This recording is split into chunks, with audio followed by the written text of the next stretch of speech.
जय हिंद दोस्तों, welcome to कल्पाक्ष। आज बात करते हैं one of the most vibrant topic के बारे में जो रिसेंट टाइम में काफी न्यूज बना रहा है, बस क्रिएट कर रहा है, और उसका नाम है खालिस्तान। ये शब्द खालिस्तान आपने पिछले एक साल में कई बार सुना होगा।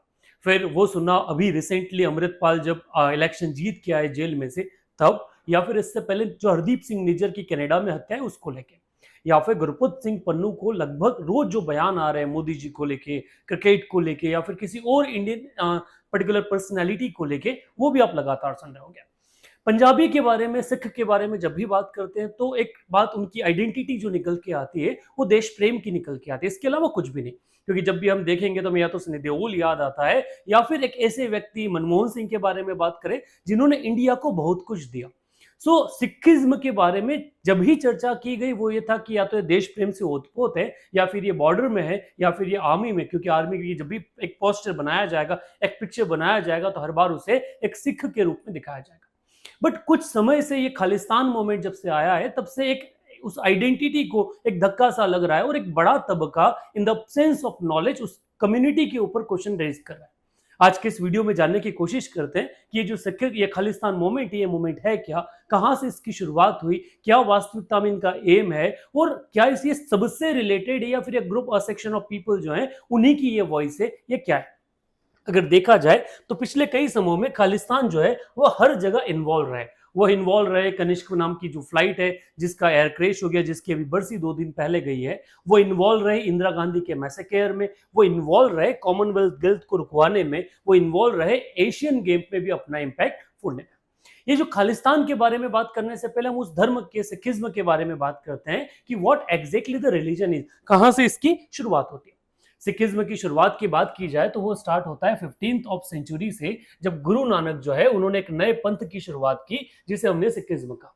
नए 15th सेंचुरी के स्टेटस के बारे में चर्चा की जाए तो उस समय एक तरफ जो था वो था हिंदू रिलीजन, और दूसरी तरफ जो चल रहा था वो चल रहा था इस्लाम, या जिन्हें हम मुस्लिम कहते हैं। मुस्लिम में कन्वर्जन बढ़ रहा था क्योंकि मुस्लिम जो रिलीजन था वो कास्ट लेस था, वहां पे कोई भी जाति नहीं थी। उसके अगेंस्ट में हिंदुइज्म के बारे में बात की जाए तो हिंदुइज्म पूरा डिवाइडेड था, और यहाँ पे जो अपर वर्ण, अपर कास्ट थी वो काफी डोमिनेट कर रही थी लोअर कास्ट को। इन चीजों से परेशान होकर जो लोअर कास्ट का तबका था ना, वो बार बार क्या कर रहा था, वो दूसरे धर्म की तरफ जा रहा था, वो इस्लाम की तरफ जा रहा था। उससे रोकने के लिए गुरु नानक ने एक नए पंथ की शुरुआत की जिसे हम सिखिज्म कहते हैं। और ये जो सिखिज्म था ये अपने आप में उसी एस्पेक्ट पे कास्ट लेस और क्लास लेस सोसाइटी का जो कॉन्सेप्ट है उस पे इसका जनरेशन हुआ।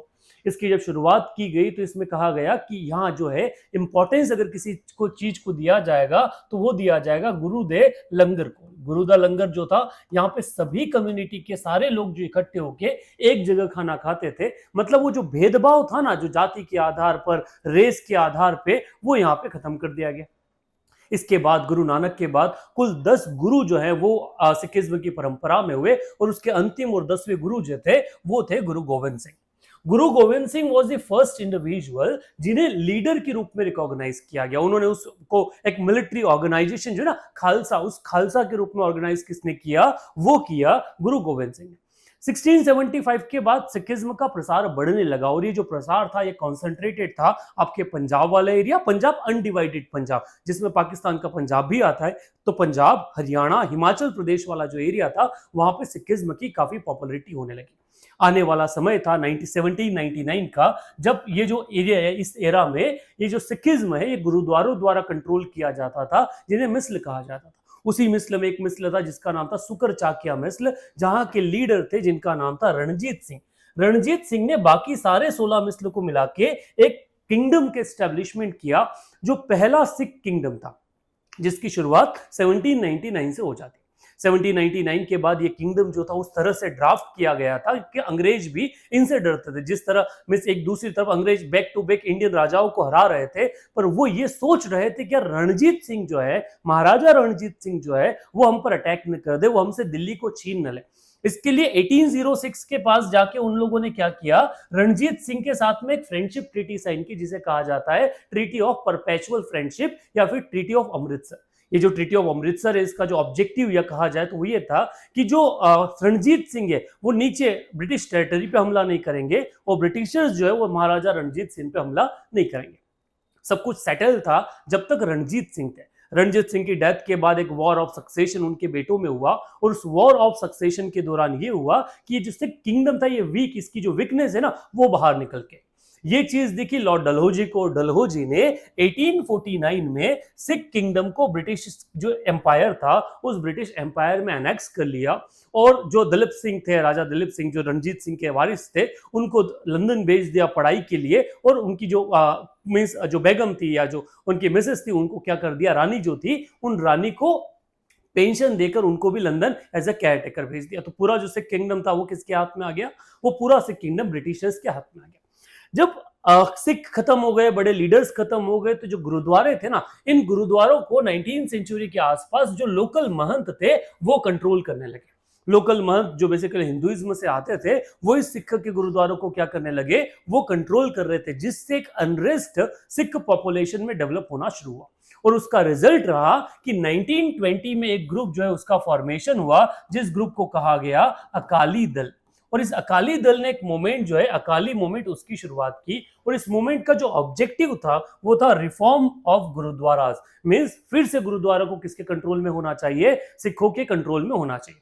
ये मूवमेंट धीरे धीरे पॉपुलैरिटी गेन करने लगा, और 1925 के आसपास एक 175 मेंबर की कमेटी बनी जिसका नाम था श्री गुरुद्वारा प्रबंधन समिति या श्री गुरुद्वारा प्रबंधन कमेटी, जिसे SGPC के नाम से जानते हैं।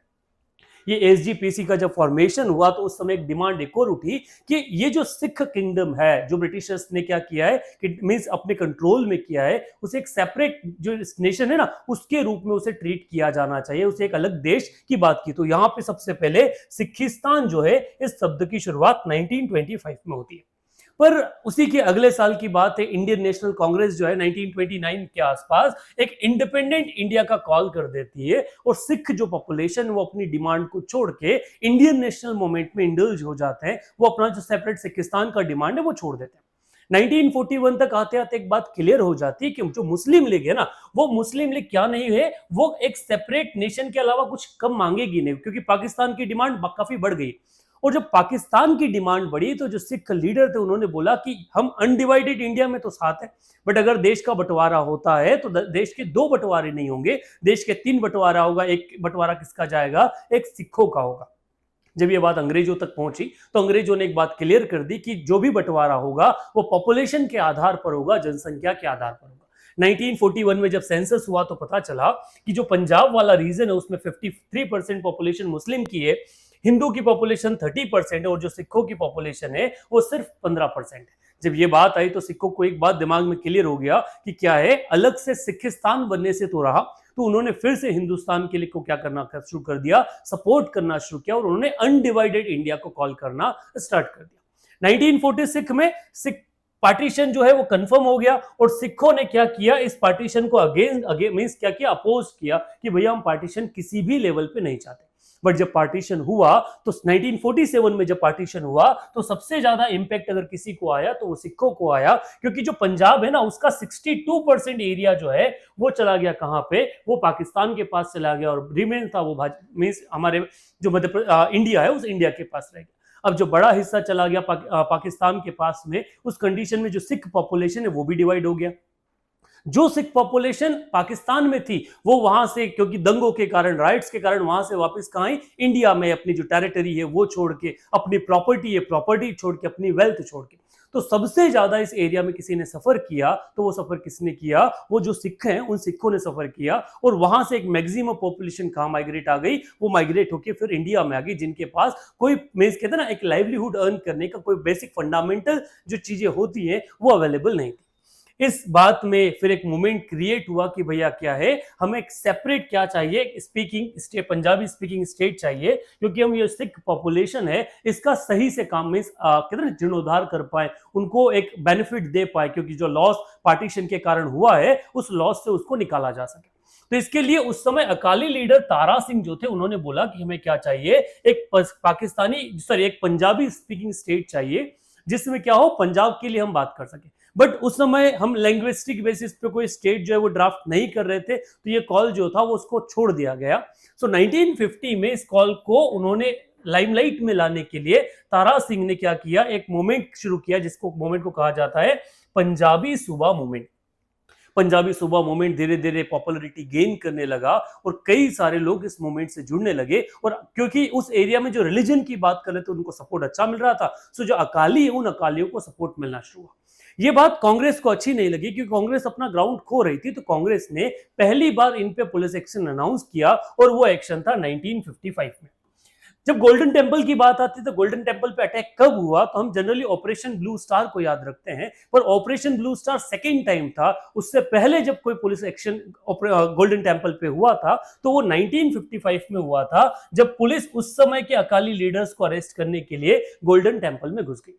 उनको अरेस्ट किया गया, उससे एक अनरेस्ट जो है वो क्रिएट हुआ, कुछ राइट्स जैसी सिचुएशन जो है वो पंजाब में बनी, पर गवर्नमेंट ने धीरे धीरे उसे सेटल कर दिया। बट जो मोमेंट था वो मोमेंट और बढ़ा और ये जो पंजाबी स्पीकिंग स्टेट की डिमांड है वो और ज्यादा बढ़ने लगी। 1965 में इंडिया पाकिस्तान जब वॉर हुआ तो सिखों ने अपनी डिमांड को छोड़ के इंडिया का सपोर्ट किया, जो बैटल है उस बैटल में लड़े और आर्मी में काफी कहते ना काफी ब्रेवरी के साथ उन्होंने क्या किया, एक विजय को लिया। इस बात से कहीं ना कहीं गवर्नमेंट को प्रेशराइज होना पड़ा और गवर्नमेंट ने 1966 में जो पंजाब की जो डिमांड थी उसको फुलफिल किया, और ये जो स्टेट था ना उस स्टेट को 3 हिस्सों में बांटा। एक बनाया पंजाब जो पंजाबी स्पीकिंग थे, हरियाणवी स्पीकिंग लोगों का हरियाणा बनाया और हिंदी स्पीकिंग लोगों का एक हिमाचल प्रदेश बनाया। बट कंसर्न जो है वो फंस गया चंडीगढ़ में लेके, क्योंकि यहाँ की जो पॉपुलेशन थी वो हिंदू ज्यादा थी, सिख कम थे। तो चंडीगढ़ को हरियाणा और पंजाब की एक कहना एक यूनियन, एक सिंपल एक अकेली टेरिटरी या कैपिटल बना दिया गया और उस पर दोनों का कंट्रोल दे दिया गया। बाद में इसको यूनियन टेरिटरी के रूप में बनाया गया। ये बात पंजाबियों को अच्छी नहीं लगी, बट स्टिल वो पंजाब के एक सेपरेट स्टेट से खुश थे और वो अपना काम करने लगे। 1969 के बाद वहां अकाली जो है वो पावर में आए, सरकार में आए, बट कांग्रेस उस समय अलग अलग मीन के थ्रू वहां के जो लीडर्स है उन लीडर को टॉर्चर करके, कुछ इन्फ्लुएंस करके बार बार अकाली की सरकार गिरा देते थे। ये चीज एक बार नहीं, ये कई बार हुई है। लगभग 1966 से 1973 तक यही चलता गया। 1972 के आसपास जो ज्ञानी जेल सिंह है, वो जेल सिंह क्या बने, वो प्राइम चीफ मिनिस्टर बने पंजाब के। जब ये पंजाब के चीफ मिनिस्टर बने तो अकाली काफी पॉपुलर थे। इन्होंने अकाली के वोट बैंक को खींचने के लिए फिर से सिखिज्म की बात करना शुरू कर दी, और जो सिख लीडर्स थे, गुरु थे, उन गुरुओं की जन्म दिवस को मनाना शुरू किया, उनकी जयंती को मनाना शुरू किया और अलग अलग फंक्शंस वगैरह है वो करना स्टार्ट कर दिया। इस बीच में जब अकालियों को लगने लगा कि वो अपना ग्राउंड खो रहे हैं, तो उन्होंने 1973 में एक मीटिंग कॉल की और एक रिजोल्यूशन पास किया, जिस रिजोल्यूशन को कहा जाता है आनंदपुर साहिब रिजोल्यूशन। ये आनंदपुर साहिब रिजोल्यूशन जो है ये पंजाब की एक ऑटोनोमस स्टेट की डिमांड करता है। उनका कहना है कि जैसे सिक्किम के साथ था कि भैया हमारा क्या रहेगा, जो ट्रेड है, व्यापार के बारे में बात करें, फॉरेन रिलेशन है वो, या फिर डिफेंस, वो स्टेट इंडिया के पास रहेगा, बाकी जो पंजाब है वो एक ऑटोनोमस स्टेट के रूप में कॉल करेगा।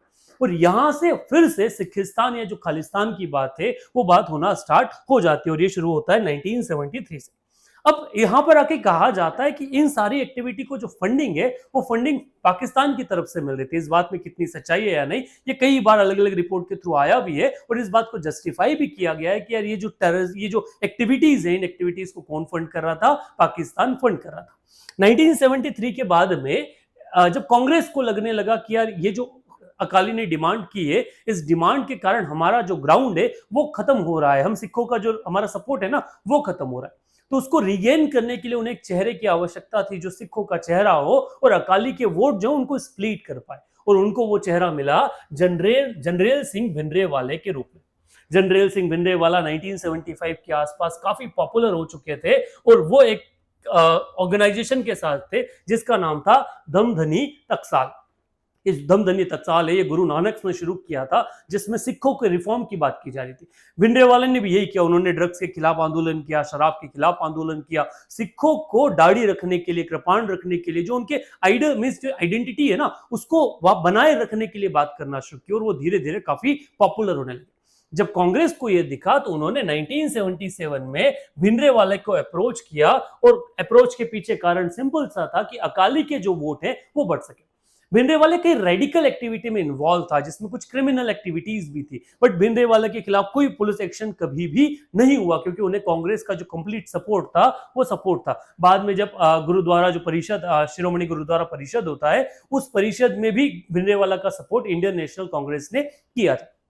1978 में निरंकारी संत, और ये निरंकारी संत जिनका नाम गुरबचन सिंह था, उनके और भिंडरावाले के बीच में कंफ्लिक्ट स्टार्ट होता है। अब अगर निरंकारी संत वो लोग होते हैं जो क्या करते हैं, जो अभी भी गुरु परंपरा को मान रहे हैं, उनका जैसे बाकी सिखों का मानना है कि जो 10वें गुरु थे उसके बाद गुरु परंपरा खत्म हो गई, बट निरंकारी का मानना है कि अभी भी गुरु है, और उनके गुरु कौन थे? संत गुरबचन सिंह। जब ये कन्फ्लिक्ट हुआ तो भिंडरावाले के खिलाफ कोई एक्शन नहीं हुआ। बाद में 1980 में ऑन द 24 अप्रैल ये जो निरंकारी संत गुरबचन सिंह थे, इनका असैसिनेशन हो जाता है, और इल्जाम जो लगता है वो भिंडरावाला पे लगता है। बट अब भी भिंडरावाले के ऊपर कांग्रेस सरकार द्वारा कोई भी एक्शन नहीं लिया जाता, क्योंकि उनको मालूम था कि अगर इन पे एक्शन लेंगे तो उनका जो वोट बैंक है वो वोट बैंक चला जाएगा। 1980 के आसपास ये बात हो गई कि अगले साल सेंसस है, 1981 में सेंसस होने वाला था, और इस सेंसस के दौरान भिंडरावाला ने कॉल किया पंजाबी के लिए कि जितने भी लोग हैं वो पंजाबी को अपनी मातृभाषा लिखे, क्योंकि अगर पंजाबी को मातृभाषा लिखेंगे तो क्या होगा, उनको पॉपुलैरिटी मिलेगा, या फिर उनको पंजाबी को प्रमोट करने के लिए एडिशनल फंड मिलेगा।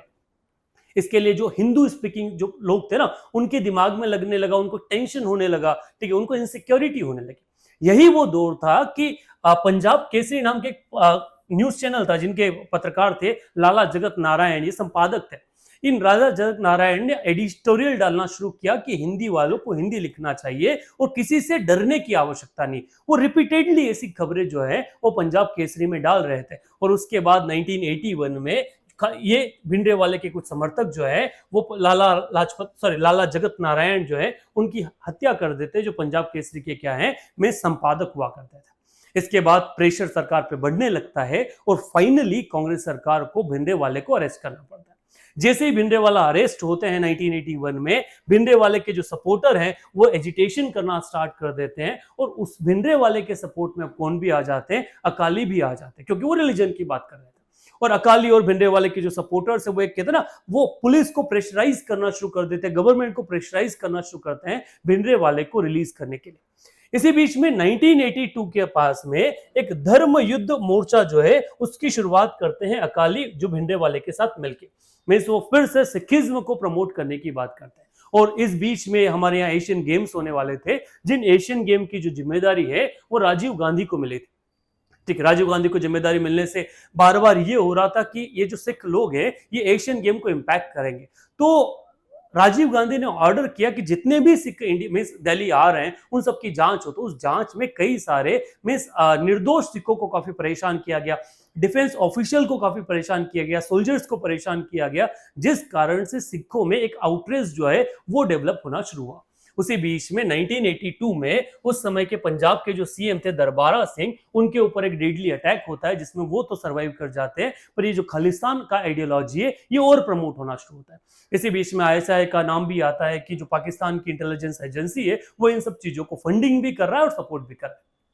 इसी साल की बात है, 1982 में जो इंडियन एयरवेज का जो प्लेन है उस प्लेन को हाईजैक कर लिया जाता है, उसको उड़ा दिया जाता है, जिसमें कई सारे लोगों की डेथ हो जाती है। तो ये खालिस्तान जो है वो 1980s के आसपास काफी अपनी जो पीक है उस पीक को अचीव कर लेता है। 83 में एक बस जो है वो दिल्ली आ रही थी अमृतसर से, उसमें से हिंदुओं को उतार के सबको मार दिया जाता है, और यहां से सिखों का ये जो खालिस्तान मूवमेंट है वो भिंडरावाले के लीडरशिप में काफी एडवांस जो है वो होना स्टार्ट हो जाता है। इस सारे इश्यूज को देखते हुए पर जो केंद्र सरकार है वो सरकार इंदिरा गांधी सरकार 1983 में पंजाब में प्रेसिडेंट जो रूल है वो इंपोज कर देती। इसके बाद उन एक्टिविटीज पे थोड़ा कंट्रोल जो है वो करने की कोशिश की जाती है। 1983 में जो भिंडरावाला है वो बाहर प्रेसिडेंट रूल के कारण खुद को अकाल तख्त जो गोल्डन टेंपल में सिचुएटेड है वहां पर स्टैब्लिश कर लेता है, अपनी सारी एक्टिविटी गोल्डन टेंपल से चलाना स्टार्ट कर देता है। जब ये पूरा हो रहा है तो उसमें सपोर्ट मिलता है दो रिटायर्ड मेजर जनरल का। एक थे retired major general Shahbeg Singh, जिनको परम विशिष्ट सेवा पदक मिला था 75 वॉर में, और दूसरे थे retired major general Jaswant Singh Bhullar. ये दोनों सरकार से काफी खफा थे अलग अलग केसेस के कारण, अलग अलग इश्यूज के कारण, तो ये भिंडरेवाले के सपोर्ट में आ जाते हैं और भिंडरेवाले को जो मिलिट्री ट्रेनिंग है वो देते हैं, उनके सपोर्टर्स को, उनके गार्ड्स को ट्रेनिंग देना स्टार्ट कर देते हैं। और इसी बीच में अब सरकार पे और दबाव बन जाता है कि कैसे भी करके गोल्डन टेम्पल से किसको हटाया जाए, भिंडरेवाले को हटाया जाए। और अब समय आता है ऑपरेशन ब्लू स्टार का। ऑपरेशन ब्लू स्टार जो बेसिकली होता है 1984 में। अब 1984 की एक्टिविटीज के बारे में देखा जाए तो उस समय की जो नरसिम्हा राव है, नरसिम्हा राव को इंदिरा गांधी की तरफ से भेजा जाता है कि एक टॉक्स का आयोजन किया जाए और ये जो मैटर है इसे बातचीत से समाधान किया जाए। अकाली मान जाते पर भिंडरेवाला नहीं मानता और बाद में अकालीज भी अपनी पोजीशन चेंज कर लेते हैं और ये जो टॉक्स है ये टॉक्स फेल हो जाती है। इसके बाद 1 जून को पंजाब में कर्फ्यू जो है वो इंपोज कर दिया जाता है और आर्मी को दे दिया जाता है कि भैया अब आर्मी को इस चीज को हैंडल करना है। और आर्मी का जो चार्ज है उस ऑपरेशन का वो चार्ज दिया जाता है मेजर जनरल कुलदीप सिंह बरार को। ये एक सिख थे बट क्लीन शेव रहते थे, कहते ना वो शेविंग, बिल्कुल कोई आइडेंटिटी जो है वो नहीं वियर करते थे सिखिज्म की। इनको ये टारगेट दिया जाता है कि वो उस मैटर को सुलझाए और फिर ऑपरेशन होता है 3 जून से 6 जून तक। अगर इस कहानी के बारे में बात करें तो ऐसा था कि जैसे अटैक की बात होती है, गोल्डन टेम्पल को घेरा जाता है, आसपास के सिख जो गांव के हैं वो एक हथियार बंद मोर्चा लेके आ जाते हैं गोल्डन टेम्पल की तरफ। जब भी आर्मी के हेलीकॉप्टर्स देखते हैं कि यार पूरा के पूरा जो सिख है वो अटैक करने वाले हैं आर्मी पे, आर्मी इसको एकदम इधर स्पॉन्टेनियसली 1 या 2 दिन में इस मिशन को खत्म करने के जुगाड़ में रहती है। और इस कारण से इस golden temple operation blue star में वो जो मिलिटेंट है वो तो खत्म हो जाते हैं पर इसका काफी नुकसान होता है गोल्डन टेम्पल को। बाद में जब लोग विजिट करने आए गोल्डन टेम्पल तो उनको लगा कि यार वो फिर शपथ लेने लगे कि हम उन लोगों को बिल्कुल खत्म कर देंगे जिन लोगों ने गोल्डन टेम्पल पे क्या किया है, अटैक किया। भिंडरेवाला को तो इस ऑपरेशन में खत्म कर दिया बट भिंडरेवाले के सपोर्टर्स को खत्म करने के लिए एक ऑपरेशन चलाया गया जिस ऑपरेशन को कहा जाता है ऑपरेशन वुड रोज। ये ऑपरेशन वुड रोज जो है ये बेसिकली पुलिस और आर्मी दोनों ने मिलकर चलाया था और इसका जो मेन एम था वो था to clear all the supporters of Bhindranwale. बाद में अक्टूबर के आसपास आर्मी जो है वो गोल्डन टेम्पल से विड्रॉ कर जाती है और जब ये विड्रॉल होता है उसके बाद देखा जाता है कि गोल्डन टेम्पल पे काफी नुकसान हुआ है। तो जो इंदिरा गांधी के सोल्जर्स में जो बॉडीगार्ड थे वो बॉडीगार्ड इंदिरा गांधी का असैसिनेशन कर देते हैं। इंदिरा गांधी को इस असैसिनेशन से पहले कहा गया था कि आप सिख बॉडीगार्ड को हटा दीजिए बट इंदिरा गांधी का मानना था कि हम सिखों के खिलाफ नहीं है और अगर ऐसा करेंगे तो एक गलत मैसेज जाएगा। बट आखिरी में इंदिरा गांधी का असैसिनेशन हो जाता है। जैसे ही इंदिरा गांधी का असैसिनेशन होता है एक हिंदू सिख राइट्स जो है वो भड़क जाते हैं और जिसमें जगदीश टाइटलर या बड़े बड़े जो कांग्रेस के नेता हैं उनका नाम आता है और उस समय स्टेटमेंट दिया जाता है राजीव गांधी द्वारा कि अगर बड़ा पेड़ गिरता है तो जमीन तो हिलती। इस राइट्स में सिखों को टारगेट किया जाता है, उनको ह्यूमिलेट किया जाता है, घरों से निकाल के मारा जाता है, उनके खिलाफ रेप वगैरह किए जाते हैं और सिखों को काफी टॉर्चर देश के अलग अलग हिस्सों में किया जाता है। ये राइट्स दिल्ली या पंजाब तक सीमित नहीं था, इसका इंपैक्ट हमें बोकारो बिहार में भी दिखा, वेस्ट बंगाल में भी दिखा, कुछ हिस्सों में हमें महाराष्ट्र है उस एरिया में भी सिखों के खिलाफ ऐसे एजिटेशंस दिखे। इसके बाद इंदिरा गांधी के बाद दंगे जैसे भी बंद होते हैं। 85 में राजीव गांधी जो है वो हमारे प्राइम मिनिस्टर बनते हैं। राजीव गांधी सिखों के साथ टॉक ऑर्गेनाइज करते हैं और उस समय के अकाली जो चीफ है जिनका नाम है लोंगेवाल, उन लोंगेवाल के साथ एक पीस अकॉर्ड जो है वो साइन करते हैं और ये कहते हैं कि जो चंडीगढ़ है वो आपको मिल जाएगा। वो सिखों की लगभग सारी डिमांड मांग लेते हैं। इसी बीच में लोंगेवाल जो है उनकी हत्या कर दी जाती है भिंडरेवाले के सपोर्टर्स के द्वारा कि भैया हम इस पीस अकॉर्ड के साथ में नहीं है। और इसी बीच में एक और होता है कि हरियाणा जो है वो बोल देता है कि अगर हम चंडीगढ़ जो है वो दे देंगे सिखों को तो हमारा जो वोट बैंक है वो खत्म हो जाता है, तो ये पूरा के पूरा जो पीस टाक है ये खत्म हो जाता है। इस बीच में जब एक्टिविटीज और बढ़ती हैं तो उनको खत्म करने के लिए अगला ऑपरेशन चलाया जाता है और जिस ऑपरेशन को कहा जाता है ऑपरेशन ब्लैक थंडर, क्योंकि इस बीच में कई सारे सिख फिर से इकट्ठे हो जाते हैं गोल्डन टेम्पल में। अब की बार जिम्मेदारी आर्मी की बजाय पुलिस को दी जाती है और इस ऑपरेशन को लीड करते हैं जिनको डीजी बनाया गया जिनका नाम था कुंवर पाल सिंह गिल। तो गिल जो है वो पंजाब के डीजी थे और वो इस ऑपरेशन को लीड करते हैं और ऑपरेशन ब्लैक थंडर के थ्रू वो सिखों को गोल्डन टेम्पल से खत्म कर देते हैं और पंजाब से मिलिटेंसी जो है उसको खत्म करने की कोशिश करते हैं। और उस मिलिटेंसी को खत्म करने में एक बड़ा रोल जो भी गिल का रहा, तो गिल ने एक लंबे समय तक जो शांति है वो स्टैब्लिश की। या तो उनको मार दिया गया जो खालिस्तान समर्थक थे, या फिर खालिस्तान समर्थक जाके कनाडा में बस गए या किसी और देश में जाके वो बस गए और वहां से इस एक्टिविटी को कंटिन्यू करने लगे। भारत एक लंबा पीस झेलता है तब तक जब बाद में फिर प्राइम मिनिस्टर मनमोहन सिंह को बनाया जाता है, सिखों के ऊपर जीतने की कोशिश की जाती है, सब कुछ शांत था। बाद में 2014 के बाद जब मोदी सरकार आती है, मोदी भी अपना आउटरीच करने की कोशिश करती है, करतारपुर कॉरिडोर की शुरुआत करती है और भी ऐसे इनिशिएटिव्स लेती है जिनसे सिखों का जो कहना एक खोया हुआ जो भरोसा उसको जीता जा सके। बट एक इंसिडेंट होता है 2015 में, और वो होता है आपके फरीदकोट डिस्ट्रिक्ट के गांव में, जहां पे गुरु ग्रंथ साहिब है उसके साथ बेअदबी की जाती है। बेअदबी उसको कहा जाता है जब आप गुरु ग्रंथ साहिब को डिस्टर्ब करते हैं, तो उस बेअदबी के कारण फिर से एक माहौल जो है वो क्रिएट हो जाता है। इसको हवा देते हैं एक पंजाबी सिंगर जिसका नाम है दीप सिंधु। दीप सिंधु 2021 में एक ऑर्गेनाइजेशन का फॉर्मेशन करते हैं जिसका नाम है वारिस दे पंजाब दे वारिस, या वारिस पंजाब दे नाम से एक ऑर्गेनाइजेशन जो है वो शुरू करते हैं। शुरू करते समय बताया है कि हम सोशल वर्क के लिए काम करेंगे। शुरुआत तो सोशल वर्क के लिए काम की जाती है, बट बाद में ये पूर्ण रूप से खालिस्तान जो है उसके सपोर्ट में इस ऑर्गेनाइजेशन का काम जो है वो स्टार्ट हो जाता है। 22 में अगले ही साल लगभग फरवरी के आसपास दीप सिंधु की एक रोड एक्सीडेंट में डेथ हो जाती है। उस डेथ के बाद इस पोजीशन पे एक नया बंदा आता है जिस बंदे का नाम है अमृतपाल सिंह।